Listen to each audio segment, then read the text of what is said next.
Sa labanang ito, panay ang struggle ni Jordan Clarkson at ang resulta sa first half, grabe, sumayad talaga tayo. Parang buong dalawang quarter, inasa natin lahat sa kanya. Ngayon na humina si Clarkson, kinawawa tayo kasi malaki ang porsyento ng South Sudan sa 3-point field habang tayo halos si Dwight Ramos lang yung kumakayod. Marami tuloy ang nagsasabi na sayang naman ang bayad kay Clarkson kasi hindi naman pala siya masyadong consistent. Mas napapadalas din siya sa mga turnovers ngayon. Ang pangit din na opensa natin, yung score natin laging napapako. Mas lalo lang nagagalit ang mga tao sa pinapakita ng Giles ngayon na pang PBA lang ang galawan. Kanya-kanya na lang ng bato.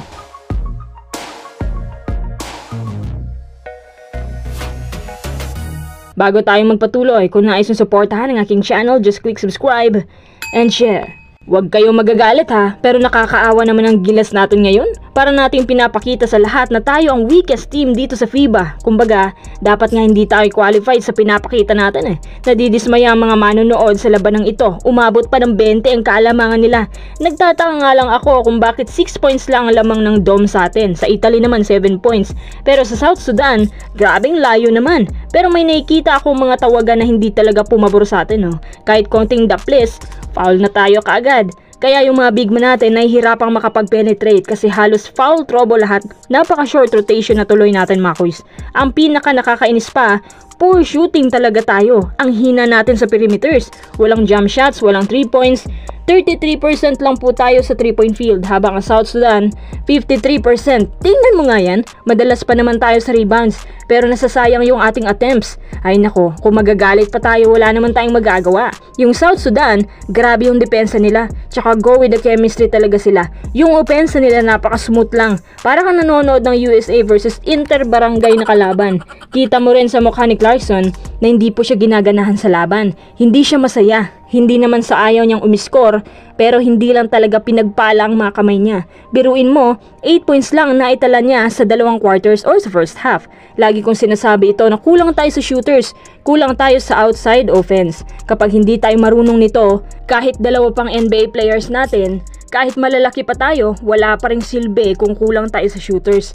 Hindi rin versatile ang mga players natin tsaka yung system umiikot lang kay Clarkson. Kapag na kay Clarkson lagi ang bola, natural sa kanya napupunta ang malaking porsyento ng opensa. Okay sana yon kung naipapasok din lahat. Kaso, bokya talaga at panay struggle siya. Sa third quarter, kitang-kita mo yung fight back ni Ramos na halos sa kanya ang first offense. Nang dahil sa kanya, natapisan ang kalamangan ng South Sudan. From 17 down to 10 points na lang at naka back-to-back 3 points pa to. Determinado talaga si Ramos na humabol kaya biglang nabuhayan ang Gilas. Tsaka nung pinasok na si Bando, nakasundot siya ng steal at nakatulong po yon sa opensa ni Dwight. Kinabahan ng South Sudan at napa-time out tuloy. Tingnan mo naman ang big block na Renzo, dapat hindi yan madalas ibangko. Nung pinasok na si JC sa third quarter, binilisan po niyang opensa. Biglang naging hassle yung plays niya, which is para sa akin bad decision po, lalo na parang off night niya. Naintindihan ko naman na gusto talaga ni JC na makuha pabalik yung rhythm niya para makadagdag sa opensa. Kaso ang ginawa ni Coach binangko na lang niya kesa naman mas mamaga pa ang kalamangan ng South Sudan. Nice block naman ang bigay ni Kai Soto, pangatlong beses niyang binutata ang SSD big man. Nangyari yan sa 4 minutes ng third quarter, pero sa 2 minutes remaining, namaga ulit ang lamang ng South Sudan. Hindi talaga tayo makalapit sa kanila.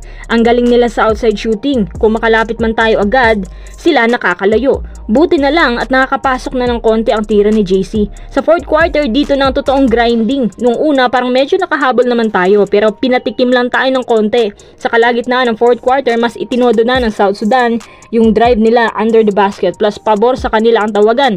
Ibang klase din mag-flop. Kaya mas lalo lang tayong naging kawawa.